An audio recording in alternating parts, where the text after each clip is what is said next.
The emergency lights painted everything red inside Station 7. David Ross pressed his bleeding hand against the wall and tried not to look at the bodies floating past the observation window. Somewhere in the corridors behind him, fires were burning. Somewhere above, the council ships were still out there, making sure nobody escaped. He found Amy Liu in the cargo bay, desperately trying to seal a breach in the outer hull. Her left arm hung at an odd angle, probably broken, but she kept working with her right hand. Blood ran down her face from a cut above her eye. "We need to leave," David said. His voice came out steadier than he felt. "Now." Amy slammed her fist against the control panel. The breach kept growing. "There are people in Section C. I heard them on the comm. They're trapped." David had heard them too. He had heard their screams when the council ships opened fire. He had heard the sudden silence that followed. "Amy, Section C is gone. The whole section is exposed to vacuum." She stopped working. Her hand fell to her side. For a moment she just stood there, staring at the breach that was swallowing their home piece by piece. Then she nodded once and turned away from the controls. They found Ben Walker in the communications room. The 17-year-old kid was still at his station, fingers flying across the keyboard. His face was pale and his hands were shaking, but he kept typing. "I've got it," Ben said without looking up. "I saved the security footage, everything, the ships coming in, the attack, all of it." David moved to the window. Outside, 3 massive vessels hung in space like hungry predators. Their hulls were dark green, covered in scales that reminded him of Earth reptiles. Dravik ships, council enforcers. He had seen them before during trade negotiations, always lurking in the background, always watching. Today they had stopped watching and started killing. "Can you send it to Earth?" David asked. Ben shook his head. "They're jamming everything, but I can copy it to a portable drive. We take it with us." "Good, do it fast." Amy was checking the escape pod status on another terminal. Pod 7 is still functional. It's the only one left. David did the math in his head. Station 7 had housed 200 people, families, children, old couples who had spent their whole lives building something peaceful out here in neutral space. Now 3 people remained. Just 3. Ben grabbed his portable drive and stood up, ready. They ran through corridors that used to be full of life. David saw Mrs. Chen's tea shop, its door hanging open, cups floating in zero gravity. He saw the classroom where Amy's daughter had learned to read. He saw the medical bay where he had delivered 7 bobbies over the past 3 years. All empty now, all silent. The escape pod was cramped and old, but the engines fired when Amy hit the start sequence. They pulled away from the dying station, and for the first time, David let himself hope they might actually survive this. That hope lasted exactly 12 seconds. A Dravik fighter peeled away from the main ships and came after them. David watched it grow larger in the rear-view screen. He had treated Dravik patients before. He knew their biology. They saw in infrared. They hunted by heat signatures. "They're locking on," Amy said. Her voice was flat, empty of emotion. She had already lost too much today. Ben was hunched over his tablet, fingers still working. "I'm trying to spoof our heat signature. If I can make us look like debris, maybe they'll ignore us." The fighter fired, a warning shot that exploded close enough to rock their small pod. David grabbed the medical kit and started treating Amy's arm. If these were their last moments, he was not going to spend them being useless. "Got it," Ben whispered. His hand stopped moving. On his screen, their heat signature vanished, replaced by the cold readings of dead metal. The fighter circled them once, twice. Then it turned and flew back to join the others. They floated in the darkness and watched Station 7 burn. The council ship stayed for another hour, methodically destroying every section, every escape pod, every piece of evidence. When they finally left, there was nothing behind them but wreckage and bodies. David initiated the distress beacon. It would take 3 days for the signal to reach the nearest human outpost. 3 days floating in a pod designed for 6-hour trips. 3 days to process what they had seen. "Why?" Ben asked. He was still staring at his tablet at the footage he had saved. We were just merchants, diplomats. We weren't a threat to anyone. Amy laughed. It was a harsh sound, nothing like the warm laugh David remembered from before. We were exactly the threat they feared most. Humans who proved we could live peacefully with other species, who showed that the Council's way wasn't the only way. David thought about the negotiations he had witnessed. The Council had always been nervous about humanity's rapid expansion. Humans had gone from one planet to scattered colonies across 20 systems in just 50 years. They made friends easily, learned languages quickly, adapted to any environment. The Council had called it dangerous. They had called humanity unpredictable. They had called for restrictions and quotas and careful monitoring. They had never called for this. "I'm sending a message with the beacon," Ben said. "Not just a distress call, a full report, everything that happened, everything they did." David nodded. "Send it to Admiral Park. If anyone will listen, she will." The message went out into the void, carrying the truth of what happened at Station 7, carrying footage of Council ships firing on unarmed civilians, carrying the names of 197 people who had died for the crime of being human in the wrong place at the wrong time. Earth would receive that message in 3 days. The Council had no idea what they had just started. The mining colony on Dust Rock looked exactly like its name suggested. Gray tunnels carved into gray stone, lit by gray emergency lights that had been emergency lights for so long everyone forgot they were supposed to be temporary. The Chitara who lived here did not seem to mind. They were built for digging, with 4 powerful arms and hard shells that could take a beating. David, Amy, and Ben had been here for 2 weeks. 2 weeks of hiding in unused storage rooms, 2 weeks of waiting for news from Earth, 2 weeks of watching the galaxy pretend nothing had happened. Tick found them in the deep tunnels where the old mining equipment rusted in peace. The Chitara journalist was young, barely old enough to have his full markings, but his eyes were sharp and his recording devices were everywhere. He carried 6 of them at once, 1 in each hand and 2 mounted on his shoulders. "The Council posted their official story," Tick said. He did not waste time with greetings. "Station 7 suffered a catastrophic reactor failure. No survivors. They're calling it a tragedy and offering sympathy to Earth." Ben looked up from his tablet. "That's a lie." "Of course it's a lie." Tick's mandibles clicked together in what David had learned was the Chitara version of a bitter smile. "The Council has been lying for decades.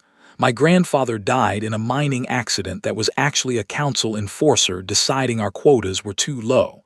They covered that up too." Amy was packing, which she did when she was angry and could not hit anything. "We have proof. We have video. Why isn't anyone listening?" "Oh, they're listening," Tick said. "I made sure of that. Your footage is on every independent network in the galaxy. Millions have seen it, but most species are too afraid to speak up. The Council controls trade routes, defense agreements, resource allocation. Cross them and you starve." David sat down on an old mining cart. His legs were tired. Everything was tired. "So we saved the evidence for nothing." "I didn't say that." Tick moved closer, his recording devices whirring softly. "Some species are speaking up. The Voral asked questions in the assembly. The Phoenix delegation walked out when the Council refused to answer. Small rebellions, but rebellions nonetheless." "Small rebellions won't bring back the dead," Amy said quietly. "No," Tick agreed, "but they might prevent more dead. The Council is scared. They expected silence. Instead they got questions. They expected compliance. Instead they got doubt." Ben's tablet beeped. He looked at the screen and his face went pale. "They issued an arrest warrant for all 3 of us. They're saying we fabricated the evidence. They're saying we destroyed the station ourselves and blamed them." David felt something cold settle in his stomach. Of course they would do that. The Council could not admit what they had done, so they would make the victims into criminals instead. "Earth's response just came through," Ben continued, reading from his screen. "Ambassador Cohen addressed the assembly. She demanded a formal inquiry. The Council refused. said humans have no standing to question their decisions. Amy stopped packing. What did Earth say to that? Ben's hands were shaking as he scrolled down. Admiral Park sent a message. She said if the Council won't give us justice, Earth will come and take it. The room went silent. David knew what that meant. He had served in Earth's colonial defense forces before becoming a medic. He knew Admiral Park's reputation. She did not make threats she could not keep. Tick's recording devices all turned toward David. What will your people do? They'll come for us, David said simply. Humans don't leave their own behind, ever. It's practically written into our DNA. That could start a war, Tick said. The Council already started the war, Amy said. Her voice was hard as dust rocks stone walls. They just didn't expect us to fight back. Over the next 3 days, the situation spiraled. The Council demanded the Chitara government hand over the 3 humans. The Chitara refused, citing their laws about political asylum. The Council sent ships to blockade Dust Rock and 3 other Chitara colonies. David watched it happen from the deep tunnels. He watched species that had stayed silent for years suddenly find their voices. He watched the cracks in the Council's power grow wider. He watched the galaxy start to remember that the Council was supposed to serve them, not rule them. Speaker Kree came to visit them on the 5th day. The old Chitara walked slowly, his shell scarred from decades of mining. He had lost family in the so-called accident that killed Tick's grandfather. He knew what the Council was capable of. Earth's fleet is moving, Kree said without preamble. Admiral Park herself is commanding, 50 ships, maybe more. You should give us to them, David said. Before this gets worse, 3 lives aren't worth a war. Kree's mandibles clicked sharply. That's exactly the kind of thinking that let the Council get away with murder for so long. They pick targets they think nobody will fight for, isolated stations, small colonies, people who are convenient to forget. He moved closer to David. You are not convenient anymore. You are witnesses. You are proof that the Council can bleed. That makes you worth everything. Ben had been quiet, working on his tablet as always. Now he looked up with wide eyes. I found something. In the Council's encrypted files. I've been digging ever since we got here and I finally cracked their security. What did you find? Amy asked. Other attacks, going back 30 years. Station 7 wasn't the first. It wasn't even the 10th. Ben's voice shook. They've been doing this to any species that got too independent, too successful, too dangerous to their control. Tick's recording devices all activated at once. Can you prove it? I can prove all of it, Ben said.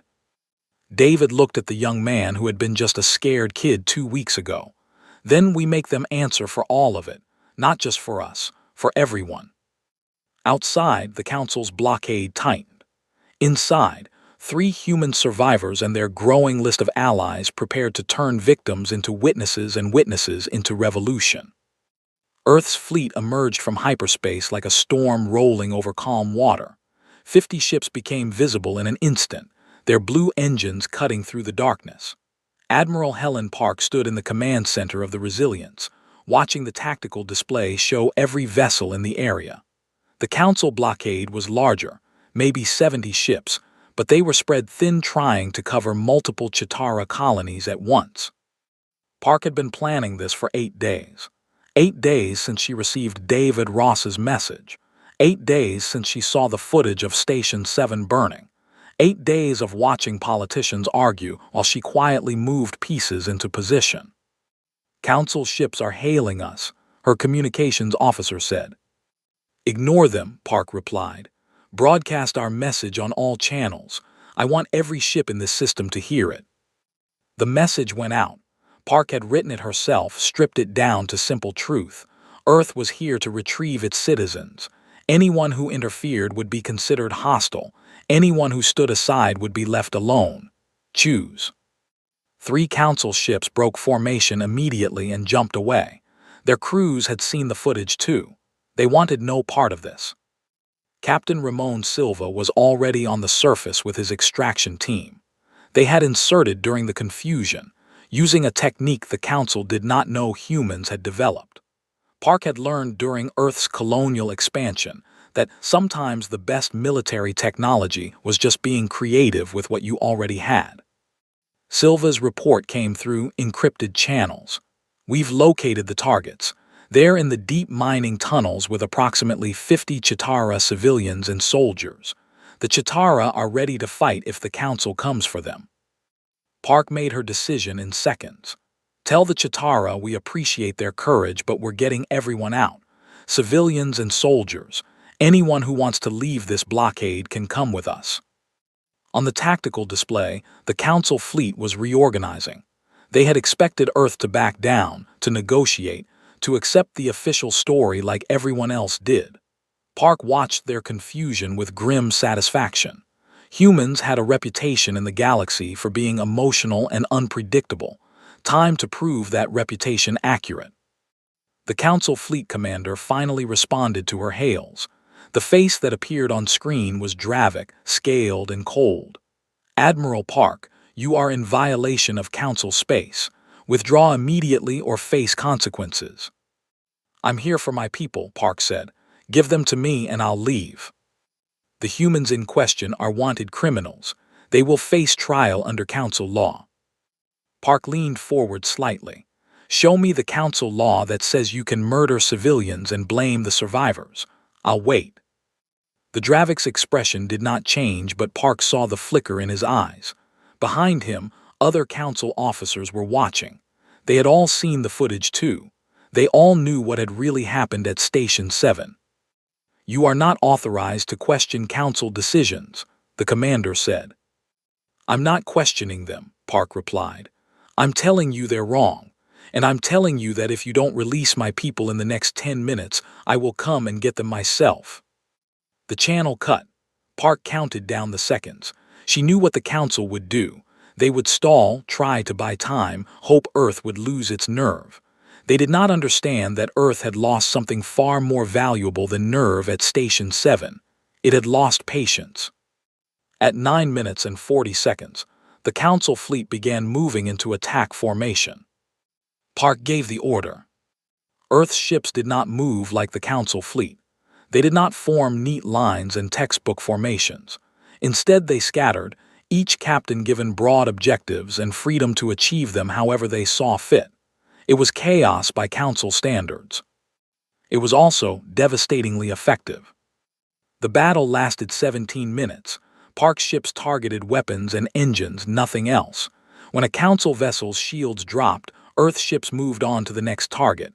No kill shots, no revenge, just cold efficiency that said you brought this on yourselves and were being merciful. 6 Council ships managed to return fire. Their crews were brave. Park had to give them that. But bravery did not win battles when the other side had spent 50 years learning how to fight in 3 dimensions against enemies that did not think like them. The Council commander hailed again. His ship was drifting now, engines dead, weapons offline. You're making a mistake. The full Council fleet will come for you. You cannot defeat us all. I don't need to defeat you all, Park said. I just need to defeat you. The rest of the galaxy is watching. They're seeing what happens when the Council picks a fight with someone who fights back. On the surface, Silva reported that the extraction was complete. All 3 survivors secured, along with 42 Chitara civilians who had decided that leaving with Earth was better than staying under Council occupation. Tick the journalist had volunteered to come too, his recording devices capturing everything. Park ordered the retreat. Earth's fleet pulled back, shields still up, weapons still ready. The Council ships did not follow. Their commanders had learned what Admiral Park already knew. Wars were not won by who had the biggest fleet. They were won by who was willing to do what needed doing when it needed doing. As the Resilients prepared to jump back to human space, Park received a message from the Council Assembly itself. Not the military commanders, but the politicians behind them. They wanted to talk. They wanted to negotiate. They wanted to find a peaceful solution. Park sent back a single sentence. Release Councillor Drask's files on every attack he authorized. Then we'll talk. The message burned across galactic networks in minutes. The Council had wanted this kept quiet. They had wanted to handle it internally, make it go away. Instead, Earth had just told the entire galaxy exactly what questions to ask. Ben Walker's data dumps had started small. Now other species were coming forward with their own evidence, their own lost stations, their own convenient accidents.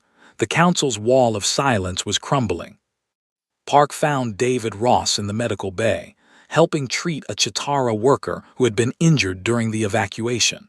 The medic looked up when she entered. "Thank you," David said simply. "Don't thank me yet," Park replied. "We just started a fight that's going to change everything. The question is whether we're ready for what comes next."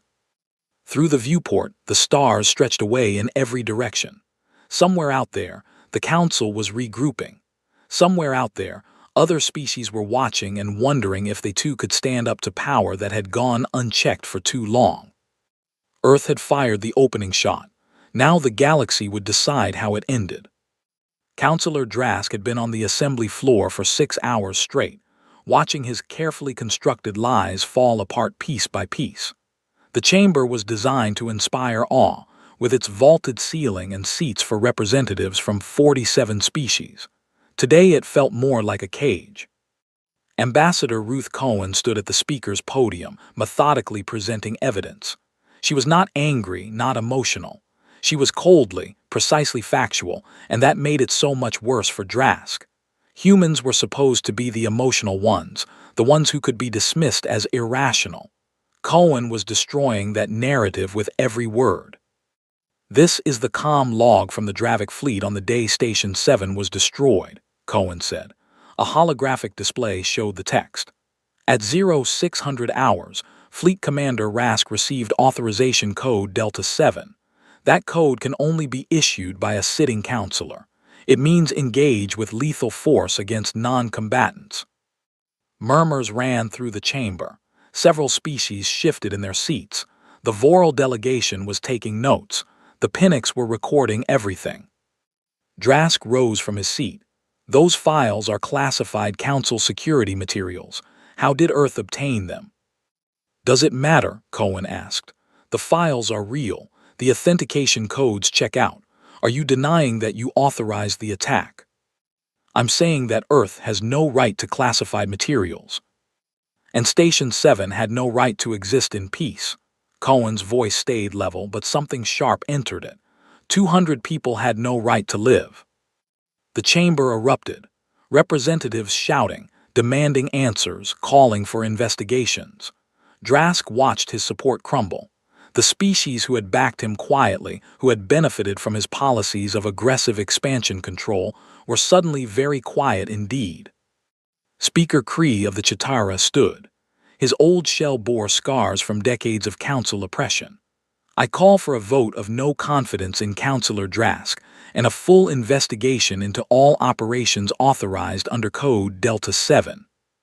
"Seconded," said the Voral representative immediately. Drask felt the floor disappearing beneath him. "This is a human conspiracy. They are trying to destroy the Council from within." "No," Cohen said quietly. "You destroyed the Council the moment you decided murder was acceptable policy. We're just making sure everyone knows it." The vote was called. Drask watched the board light up with results. Red for opposition, green for support. Red dominated. By the time the count finished, 70% of the assembly had voted against him. He was removed from the chamber under guard. As he left, he saw David Ross sitting in the gallery, watching. The medic's face showed no satisfaction, no triumph, just a tired sadness that made Drask angrier than any gloating could have. 3 days later, Ben Walker released the full archive. 30 years of classified files, thousands of pages of evidence. Every attack, every cover-up, every convenient accident that was not an accident at all. Species that had lost colonies and been told it was equipment failure learned it was Council enforcers. Families that had lost loved ones in mining accidents learned it was punishment for missing quotas. The galaxy burned with anger. Amy Liu watched the protests from the Resilience's observation deck. Dozens of worlds were demonstrating. The Chitara had shut down all mining operations in Council space. The Voral had withdrawn their fleet from Council command. The Pinnox were offering sanctuary to anyone fleeing Council retaliation. "We did this," Amy said quietly. She was not sure if she felt proud or guilty, maybe both. Captain Silva joined her at the window. His extraction team had stayed with the survivors, assigned as protection detail. "You showed them the truth. What they do with it is their choice." "Some of them are going to die," Amy said. "The Council won't let this go quietly. There will be retaliation." "Probably," Silva agreed. "But they're dying on their feet instead of living on their knees. That's worth something." On Earth, Admiral Park was in emergency meetings with the Unified Defense Command. The Council had officially severed all diplomatic ties with humanity. They had closed their borders, expelled all human merchants and diplomats, and declared Earth a hostile power. Earth had responded by offering alliance to anyone who wanted it. No conditions, no requirements to adopt human systems or laws, just mutual defense and open borders. 23 species had accepted within the first week. The Council was not collapsing, not yet, but it was changing. The old guard that had ruled through fear and careful control was losing power. New voices were rising, demanding accountability, demanding reform. Drask sat in a Council detention facility, still refusing to testify. He had loyal followers, military commanders who saw his way as the only way to maintain order in a chaotic galaxy. They were planning something. Intelligence suggested a major operation, possibly against Earth directly. Park was ready for them. The Resilience and 40 other ships were positioned at the edge of the Council's core systems, waiting. It was not a blockade, not technically, just a very obvious reminder that Earth was not afraid. David spent his days treating patients aboard the Resilience. The ship's medical bay had expanded to handle refugees from multiple species, people fleeing Council retaliation or simply fleeing the chaos. He worked 18-hour days and slept in snatches when he could. Tick found him there one evening, medical files spread across his desk. The Chitara journalists' recording devices were mercifully quiet for once. "How do you keep going?" Tick asked. "After everything you lost?" David looked up from his files. His eyes were tired but clear. "Because if I stop, they win. If I let the grief consume me, Station 7 was destroyed for nothing." He gestured to the medical bay, where a Voral child was recovering from injuries sustained in a protest. "This is what we were trying to build. Different species working together, helping each other. The Council tried to kill that idea when they destroyed the station. I won't let them."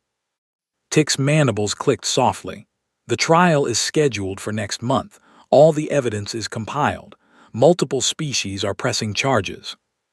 "Will it matter?" David asked. "Will justice for Drask bring anyone back?" "No," Tick said honestly, "but it will show that actions have consequences. That power has limits. That's worth something too." The galaxy held its breath, waiting to see if words and evidence would be enough, or if this would escalate into something worse. The attack came 3 weeks before the trial was supposed to start. Drask's loyalists hit 5 targets simultaneously across the galaxy. Human colonies, Chitara mining stations, Voral diplomatic centers. The message was clear: stand with Earth and suffer the consequences. Admiral Park received the reports within minutes of each attack. Coordinated strikes, professional execution, military-grade weapons. This was not random violence. This was a statement. "They're trying to force us to back down," her tactical officer said. "Show that supporting Earth is too costly." Park studied the casualty reports. 14 dead at the human colony on New Haven, 23 at the Chitara station on Far Rim, 8 at the Voral Center on Kelly's Prime. Numbers. Statistics: people who had been alive an hour ago. "Send response teams to all locations," she ordered.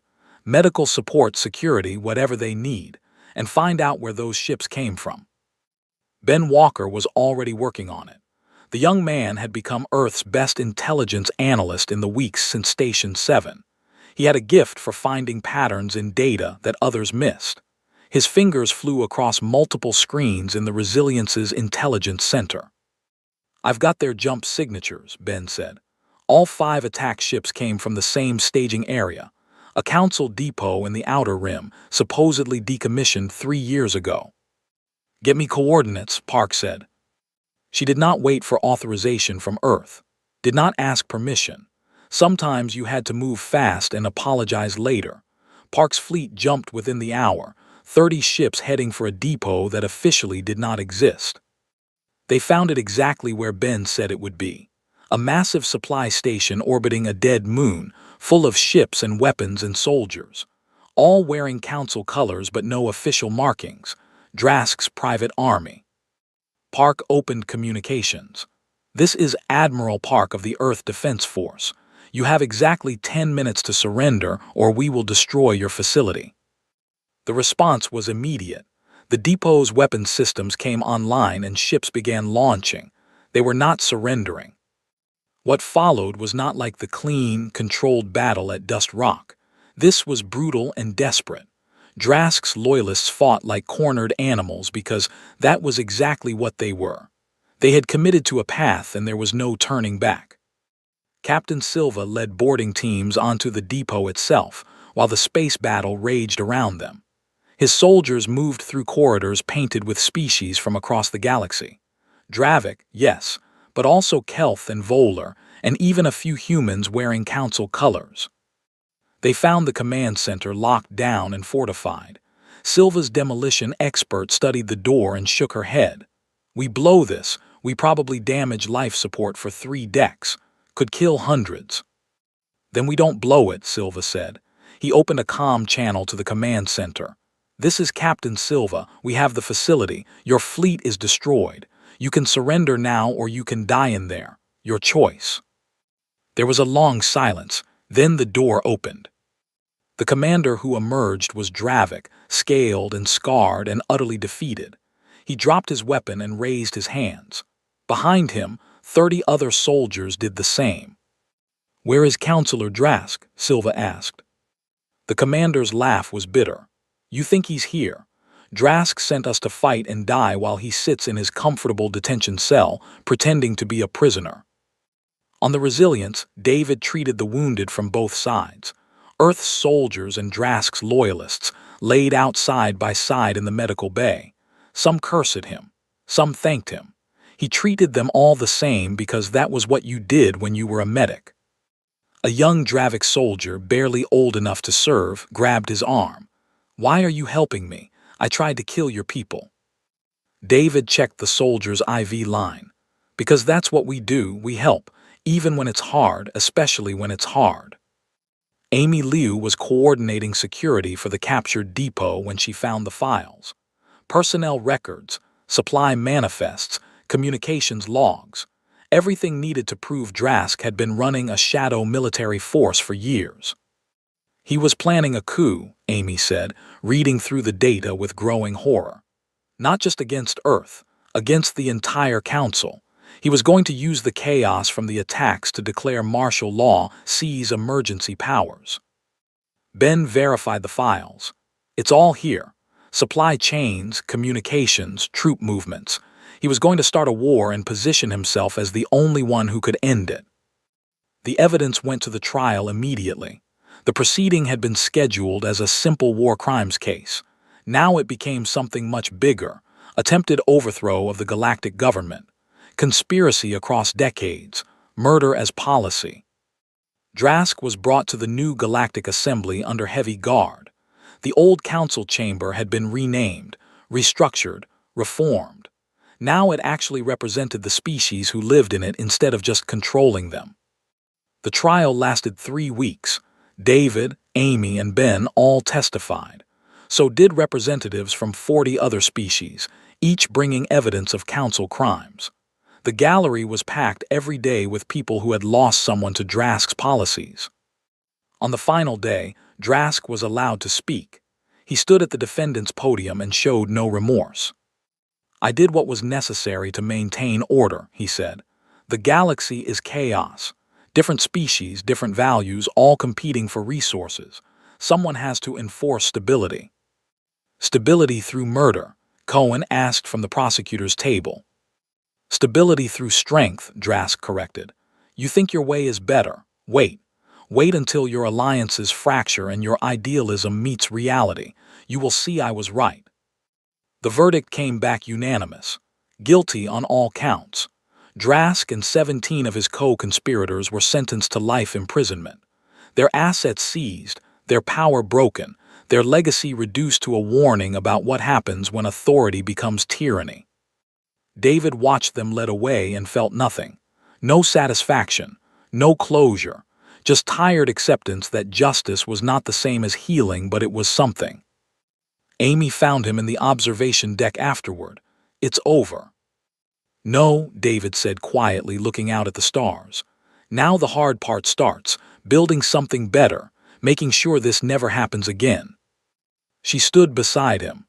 Two survivors watching the galaxy begin to change. It would take time, it would take work, but for the first time in decades it felt possible. On Earth, Admiral Park received word that 5 more species had requested alliance status. The list was growing. Not an empire, not a new council, just people choosing to stand together instead of kneeling separately. The council had spilled human blood expecting submission. Instead, they got revolution, and the galaxy would never be the same. 6 months after the trial, David Ross stood at the memorial dedication for Station 7. The station had been rebuilt, not exactly as it was but close enough. The observation deck where he now stood had been Mrs. Chen's tea shop. Below, in the cargo bay where Amy had tried to seal the breach, children from 6 different species played together under watchful parents' eyes. The memorial itself was simple, a wall of transparent crystal with 197 names etched in light. Each name glowed softly, powered by a small star captured in the station's core. They would shine for 1,000 years, maybe more. Representatives from 63 species attended the dedication, not because they had to, because they wanted to, because Station 7 had become a symbol of something bigger than itself. Amy stood beside him in her new uniform. She commanded security for the rebuilt station now, training a mixed force of humans and Chitara and Voral. Her team was considered the best in known space, not because they were the toughest, but because they actually cared about protecting people. I still see their faces sometimes, Amy said quietly. Everyone we lost. Good, David replied. The day you stop seeing them is the day you forget why this matters. Ben arrived late, apologizing to everyone. The young man was now head of technology integration for the new Galactic Assembly. He spent his days making sure different species systems could talk to each other, building networks that connected instead of divided. He looked exhausted and happy. Sorry, Ben said, adjusting his formal clothes. Emergency meeting ran long. The Kelth want to join the assembly, but they have 17 different governments and none of them agree on anything. Sounds like Earth 60 years ago, David said with a slight smile. The ceremony began. Speaker Cree spoke first, his old voice carrying across the observation deck. We gather to remember those who died not in war, not in accident, but in murder sanctioned by those who were supposed to protect us. We remember so we never forget what unchecked power becomes. Tick was recording everything, of course. The Chitara journalist had won every major award his profession offered. He could have worked anywhere. He chose to stay here, documenting the rebuilding, making sure the story was told right. Admiral Park spoke next. She had retired from active military service, but now led the Assembly's defense coordination. Station 7 was destroyed by people who thought murder was an acceptable tool of policy. The 197 people who died here proved them wrong, not by how they died, but by what their deaths revealed: the Council's corruption, the galaxy's capacity for courage, humanity's refusal to accept injustice. Ambassador Cohen read the names, all 197 slowly and clearly. Families wept, friends embraced. David touched the wall where his assistant's name glowed. He had trained her himself, watched her become an excellent medic. She had been 24 years old. After the ceremony, people mingled. David noticed something he had not seen before Station 7, species mixing freely. A Dravic engineer discussing shield harmonics with a human physicist, a Voral family sharing a meal with Chitara workers, a Kelth child asking a human teacher about Earth's oceans. This was what they had been building before the attack. This was what the Council had feared enough to kill for. Captain Silva found David near the memorial wall. The soldier had left active service too, now training the Assembly's rapid response teams. I heard you're heading back to Earth next month. David nodded. Time to go home for a while, see my family, rest. You've earned it. Silva paused. The Assembly wants to create a new position, Galactic Medical Coordinator. Someone to standardize emergency response across species, train medics, set up hospitals in areas that need them. They want you. I'm tired, Ramon. I've been running on fumes for months. I know, that's why they're willing to wait. Take your time on Earth. Come back when you're ready, or don't come back at all, but think about it. David promised he would. Later, standing alone at the memorial, he thought about the offer, building something permanent instead of just responding to crises, teaching others instead of bearing the weight himself. It was appealing. Amy approached with news. Ben found something in the old council archives. Lists of other targets Drask had been watching. Stations, colonies, diplomatic centers, places where species were mixing too freely, becoming too independent. How many? 37. Station 7 was just the first. If we hadn't stopped him, he would have worked through the whole list. David felt cold. 197 dead had changed the galaxy. How many more would have died if they had stayed silent? The station's new administrator, a Voral named Presh, joined them. We have requests from 12 species wanting to establish permanent quarters here. They see Station 7 as neutral ground, a place where the old rules don't apply. What did you tell them? David asked. That we'd be honored, Presh said. This station died trying to bring species together. Seems right that it lives doing the same thing. As evening approached, simulated by the station's day and night cycle, the crowd thinned. David found himself alone at the memorial again. He placed his hand against the crystal wall, feeling the slight warmth from the captured star within. We did it, he whispered to the names. Not perfectly, not without cost, but we did it. The Council is reformed.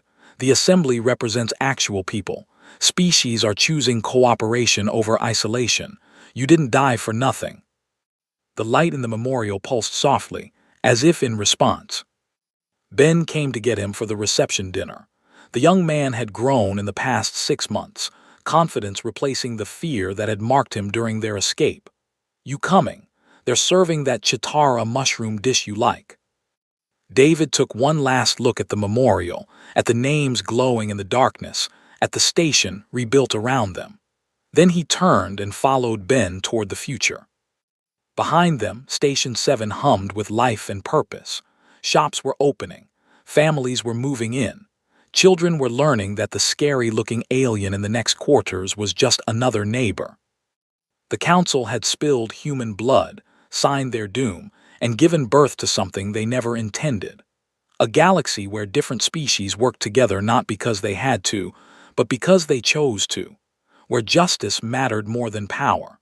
Where memories of the fallen inspired the living to build something worth the sacrifice. David looked out the viewport at ships from dozens of worlds docking peacefully. Tomorrow he would start planning for Earth. But tonight, he would honor the dead by celebrating what they died creating. A galaxy learning, finally, to be better.